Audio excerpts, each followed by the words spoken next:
So, something I've realized by being more in spaces dealing with advocacy work and activism is that there are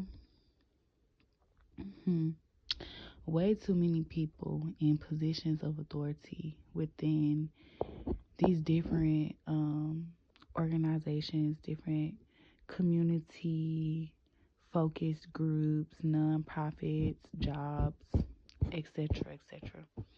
What I'm realizing is that the people that are placed in these positions of authorities within these organizations, a lot of them have a very unhealthy, unmanaged, unbalanced um, ego. There's a huge problem with an unbalanced ego running through these community focused organizations. And I just think that is very interesting to say the least. Now, I have encountered this multiple times firsthand, and I've also listened to other people's experiences where they said that they've noticed, recognized, and experienced the same things. And so I'm just finding it funny how common this phenomenon is. Um, but like I said, I think it's interesting how there are so many people who, well, for one, when you become a part of these organizations or spaces in general, then it is to be assumed that to some extent we have the same common goal. We have a shared interest. We have a shared mission here, right? But I'm realizing that with people in those positions of authority, who ego is unhealthy and unmanaged, those common goals and shared interests, the the focus of that kind of gets skewed and like obstructed due to the fact that their ego is not checked. Um,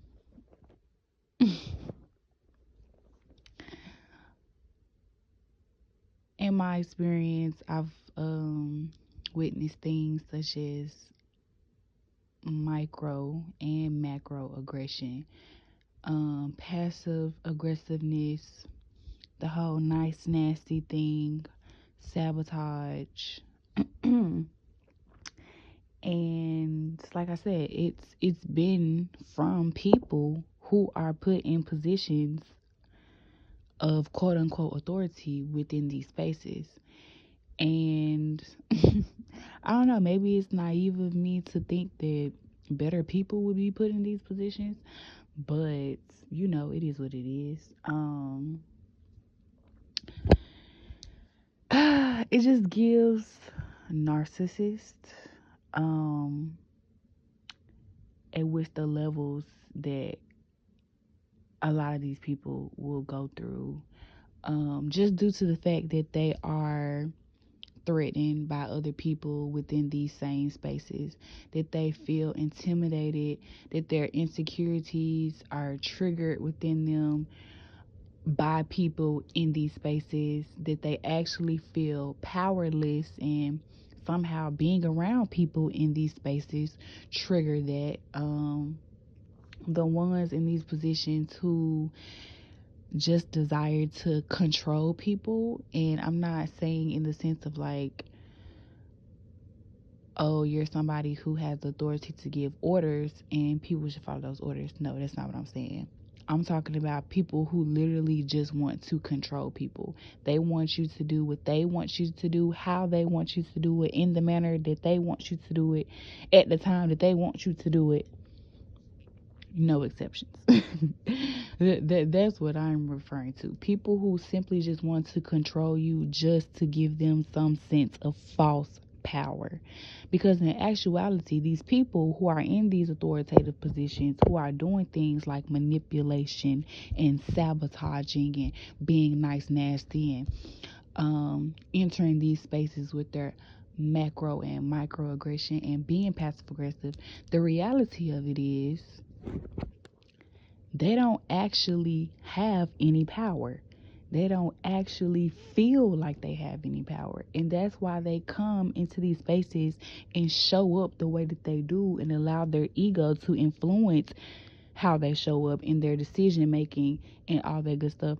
That is why. Because they are actually powerless. And that, my friend, is the irony of it. The way I just sit back and analyze people and things and situations, it just amazes me when I come to the conclusion or when the conclusion is delivered to me. When spirit reveals to me exactly what the fuck is going on. And I'm like, oh, it's just your insecurities. It's just your sense of inferiority. I have a problem with saying that word, inferiority. Anyways, it's you and how you're showing up, yet you want to punish, in a sense, other people around you within this space, people who are quote unquote under you, people you are quote unquote supposed to be leading. I also learned another valuable lesson by being within these same spaces that I'm speaking of, which is everybody is not cut to be a leader. Most people are not cut to be a leader. And there's a lot of fake, false leaders going around, even within the community, even within these community focused organizations. There's a lot of fake, false leaders. People who decided that they wanted to be a leader instead of spirit choosing them to be a leader. That's the gag. And it shows. It shows. It shows in the actions, in the way that they show up. What I also find interesting is these same people in these positions who have been given authority and leadership over others. As I mentioned earlier, a lot of them are narcissistic, or are just straight up narcissist. And I'm not really the type to throw that word around. I've done extensive research on narcissism and how that shows up in both male and females. And yeah, like I said, narcissists.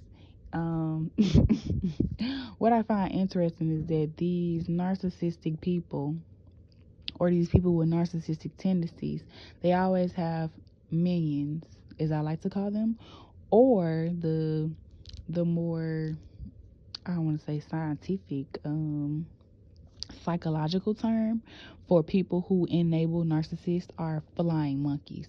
So they, within these groups, it seems like there'll always be a narcissist who always want more power and control than they can actually handle.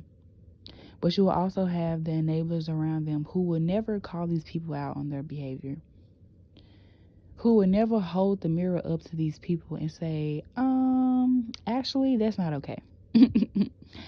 Actually, how you're acting, how you're treating that person or these people is not okay.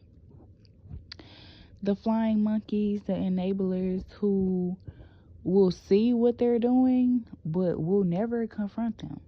Or they'll just pretend like they don't actually see what they're doing.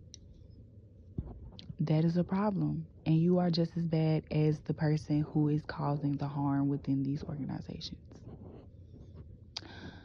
Sorry, not sorry to break it to you. Just because you are not the narcissist that are causing the harm does not make you any better due to the fact that you're enabling them. No. Period. And last but not least, if you are in these spaces and you are somebody like me who feels that it's their duty to speak up, to advocate for themselves and or for others who may not have a voice. If you look like me, meaning you are a melanated womb holder, a melanated woman, and you decide that it is best for you to speak up and to advocate for yourself in these types of spaces when situations of confrontation arise, normally do at the hands of the narcissistic people in the organizations, them trying to manipulate, gaslight, sabotage, or, whatever tactic that they pull out of their bag. If you're someone like me who looks like me, trying to advocate for yourself, the way you will be viewed as the angry black woman, regardless of the situation. Regardless if you tried your best to handle the situation the best way you could, there will always be an issue with you advocating for yourself against these people, regardless of how you try to handle it. It seems as if you look like me, in my opinion, you will never be given any grace in these types of spaces. Most people feel entitled to treat you any type of way.